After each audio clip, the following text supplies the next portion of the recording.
Welcome back to the show. My name is Justin with Justin's World. This is the podcast challenging the status quo of Christian living, calling one another to a higher standard, and really just creating conversations that we should probably be having, but we're really good at avoiding. My name, as I mentioned, is Justin. This is the 131st episode. If you are just catching us on the video episodes now, then you will notice that this is the second one posted on YouTube, and that is because we just added video. No fancy backgrounds, no fancy effects yet. All of those things are coming, but in the interest of growing the show and adding more layers here as far as content, eventually we'll be able to do shorts and do clips and all of those things. That's all part of the plan as this show continues to grow. That being said, we do have a pretty great audio. So if you want to catch some of those audio episodes, you can look at Just in This World on any of those platforms and catch the podcast there. That being said, thank you to everybody who is an avid listener of the show. And if you are joining us virtually here, or visually, I should say, on the video side of things, welcome. Glad that you are here and joining. If you have any comments, definitely glad to have them below. In the comments, obviously, or leave a review. And you can also click that link down below to connect with the show. You can interact over on Patreon, Twitter. I'm not overly active on Twitter, and I probably won't be for any substantial time, so my email address is also there as well. You are more than welcome to reach out should you have any questions, comments, and maybe you have a topic that you want covered or discussed. Happy to do so. We'll take any and all feedback, and that's that. So let's dive into today's conversation. I'm going to talk about excuses a bit, and this is probably, I mentioned this last episode too, probably not going to be an overly long episode here. If you are new, you'll see that there are some episodes here that are 15 to 20 minutes, and at times episodes that are much longer. It really depends on the conversation and what's going on. In this conversation, for excuses, I can make several excuses for why this shouldn't be a long episode, but the reality is we don't really need to talk about this. Most of us realize that we have a habit of making excuses, or there's an area of our life where we find that excuses are easier to make and easier to perhaps become habitual. Might you agree? Some of you are nodding in agreement, or at least, well, thinking about those areas as they come up. And I just want to share a quick story here, a quick story that I hope is encouraging to you. It is one that I will never forget, mainly because it's about me, but it's also a different and kind of an interesting season in my life when this happened. It was middle school, and some of you are like, oh my goodness, I do not want to think about middle school or ever go back to the thought of middle school. And ultimately, I'm kind of with you. I don't really intend to go back there at all. However, this idea of excuses, and a lesson that I learned a long time ago about excuses, actually happened in middle school. And I think about this a lot. I think about this even today when I am getting ready to make an excuse. I think about this. So I had a teacher in 8th grade science class, Mr. Reed. Mr. Reed, if you are watching or listening to this, I hope that you're doing well. And this is a lesson that I learned because of you. So thank you. I was interested in a season. I didn't, not that I didn't care about school, but my efforts didn't really show that I cared a ton. I was perfectly content doing the bare minimum, and there's other episodes where I talk about some of this, but this season in my life lasted quite a while. It lasted a couple of years overall. Now, this particular class, I didn't really find, I don't know, I didn't really find challenging. I could look at all sorts of reasons that I had this behavior. But I know, and there's other episodes that have covered this, and this will certainly come up in the future as well, in future dialogues, and with some of the shows that I have planned with some guests coming up here in the future too. Um, I just did not want to do my work. I didn't want to do my schoolwork. I didn't want to do my classwork. I didn't want to do my homework. I would do stuff in class because that made sense to do it while you're in class. Like, why would I save anything for at home that I could do that I wasn't going to do at home anyway? But I would do classwork to an extent. And there's there was I'm going to share a couple aspects of the story here. So there was one time in particular where we had an assignment that we were working on, and I had an excuse for every reason why I didn't do whatever it was that I was doing. And I came up with some really just dumb excuses. One of them that I remember was that somebody had squirted water up into my locker, which had ruined the assignment altogether. And this was in this class, Mr. Reed. I told this to his face. Now, there was people that were doing that. They thought that was kind of a funny prank. The lockers all had little holes in the bottom of them. I don't know if that's for breathing or for what, but um, I guess this was discovered and somebody thought it was funny to do that and squirt water in people's lockers as a prank. Why I would have a homework assignment on the bottom of my locker there and not in my backpack or in a textbook or in my binder or something to that effect, that is neither besides the point. I didn't actually have the assignment there. It was not only an excuse, but it was a complete and total lie, which I'm going to get to that here in a minute. And I remember telling him this. I remember his face. Like, he was visibly disappointed in me. Granted, I'm his student and not, say, his son, right? So the response for him is just to grade me down. It's just, okay. Like, I mean, you're not going to force a student to do something that they're just not going to do. But the excuse that I gave for why I didn't do it was just ultimately pathetic. Now, this did not come to a head until my parents went to conferences after, I think it was about after quarter one, if I remember correctly. So this is early in the year still. And it wasn't like my grades overall weren't super bad at this point. Uh, I had some missing assignments in some classes. I was not doing so hot with my math teacher, mainly because I just didn't like him. And that's, yeah, I might still hold to that. I don't know. I haven't actually thought about that one in a while. But the moment that my parents got to talking about my performance overall when they got home was, yeah, Mr. Reed he just said that you make a lot of excuses. And I was thinking about it. I'm going, yeah, I guess I probably do make a lot of excuses. And that was just kind of, I think, a disappointing moment for my parents and me.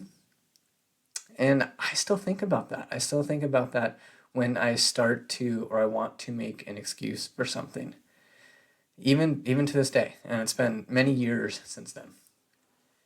And I was thinking about making excuses over the last few days, not personally making excuses, but just the fact that this is an area that I think we're a little too quick to be dismissive here.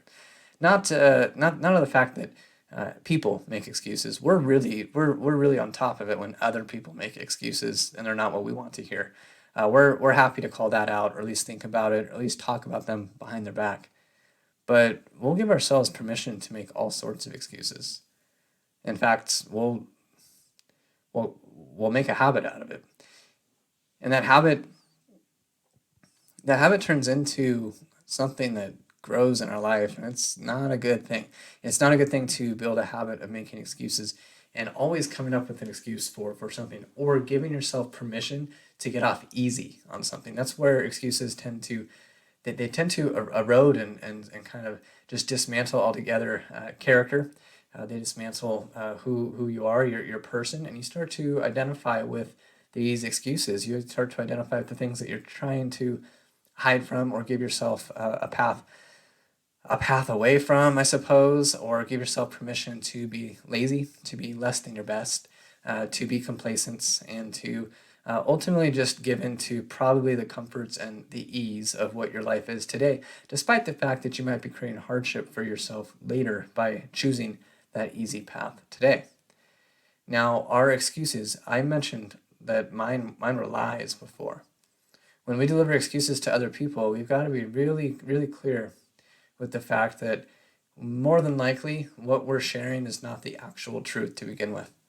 It is probably just us trying to make ourselves look better or feel better about a decision that we made that we know is truly negative for us or for the situation or even for other people around us. We're afraid to disappoint somebody. We're intimidated by the fact that we might not be perfect. And the truth is, you and I are not perfect. I'm not perfect whatsoever. You're not perfect.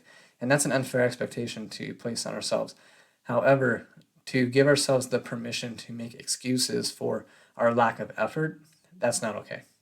And what that creates is somebody who is not just not just not going to set the goal and reach for it or the standard and try and elevate their life to it.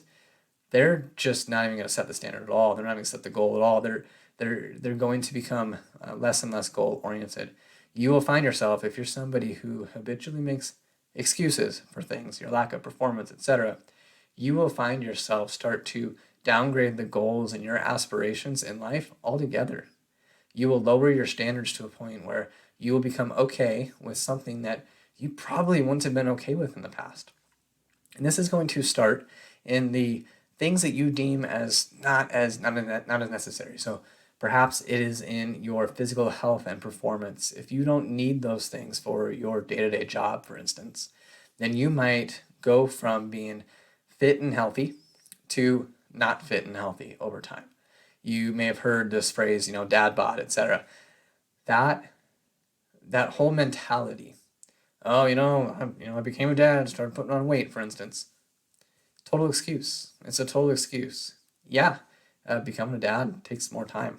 Yes, you have to schedule your life a bit differently, but your health should still be a priority. It should still be something that you take care of. But it's really easy to get super busy. It's really easy to get super busy with work. It's easy to throw yourself into these things that you're good at. You might be stepping into new territory where you're not as confident in as far as being a dad, etc. And now you're trying to win in whatever area you can. And one area that you might be able to win in is just lowering the standard of your health and nutrition and taking care of yourself so that you can feel a little bit better about that. And the truth is, that's just an excuse. Now, on the other side of things, if you are somebody who is already not healthy and didn't have the energy and you become a dad, you quickly realize that you might need some of that. So you have a decision to make. You can choose to prioritize your health. You can choose to prioritize your nutrition, and you can take care of that. So why would I bring this up on a podcast that's about being in this world and not of it? Why would I bring this up on a podcast that is about Christians challenging the status quo of living? Well, because Christians are not impervious to excuses either. These excuses are rampant among Christianity altogether. This is something that you've probably heard things like this. Oh, yeah, I'm a Christian. Yeah, I'm not a pastor though, so I don't really know the Bible that well. Or yeah, I just sing the songs because I like the songs, but I don't really think about the theology that much. I don't really think about what I'm actually singing about. Or perhaps it's, yeah, I would volunteer, but yeah, I'm kind of busy and I've got this thing Sunday and I just kind of, I'm in and I kind of got to go home real quick. So yeah. Or maybe it's, well, I would share my testimony with that person, but I just don't, I don't know the answer. So I'm not going to, or I'm a bit afraid to, or well, I what if I mess it up? Now, some of these are very valid fears and valid concerns, and I'm not sitting here to beat up on you at all. But these are valid fears and concerns as long as you're willing to do something about them. But if this just becomes your identity, it just becomes a part of who you are, and just becomes a part of what you are willing to subscribe to as far as your day-to-day life, and you're not willing to do something about it, then it's just an excuse. It is just an excuse. And I this is a story that I don't even like thinking about it.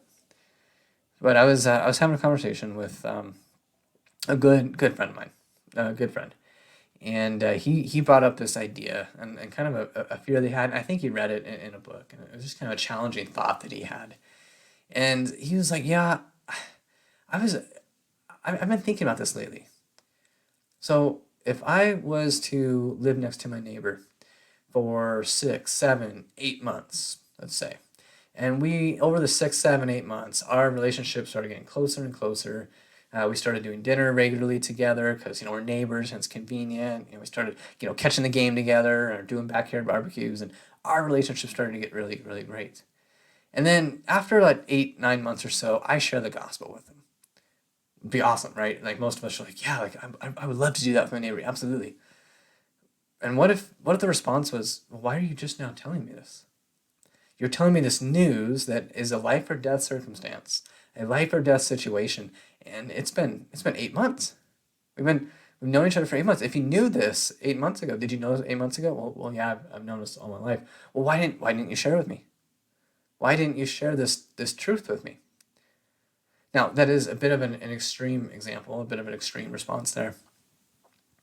But the principle is there in that we will seek comfort, we'll seek the easy route, and you know what? Sometimes that's just exactly how it's going to play out. It almost comes down to like that phrase, it is what it is, right? You build a relationship with somebody, and that opportunity arises then. You are not the arbiter of God's timing, and so that's not what I'm saying here. I'm just painting a picture here of the principle of the excuses that we'll make. The good news is that you were willing in that story to share the truth. Whereas it is far more common perhaps for us as Christians to make the excuse of, well, what if they don't accept me? What if this ruins our friendship? What if they ask me questions that I don't know the answers to? All of these things are things that we can prepare for. The truth is, if they hate you, keep in mind they hated me first. That is Jesus' words, John chapter 15. There's a warning there. The world's not going to accept you. It just isn't. The world as a whole. But your neighbor might need to hear what you have to share with them. And so as Christians, perhaps we should be more willing to be that iron that sharpens iron, so to speak, and challenge one another to grow, to set a higher standard, and to pray together, to come together, to allow our hearts to be broken for the lost, and to encourage one another on this journey of saying hi and sharing your story and sharing the truth. And we should not be willing to allow for one another to make excuses for why we're not doing something. And something interesting that I heard is that for many people, excuses are just excuses. Until one day you realize that the excuse for why you weren't doing something actually should have been your reason to do it in the first place. Meaning that we'll try and excuse ourselves from responsibility in several different ways. And sometimes all we have to do is flip that excuse on its head and look at it as our reason for doing, our reason for stepping up to the plate, our reason for following through on that action, that desire, that thing that we just know we need to do.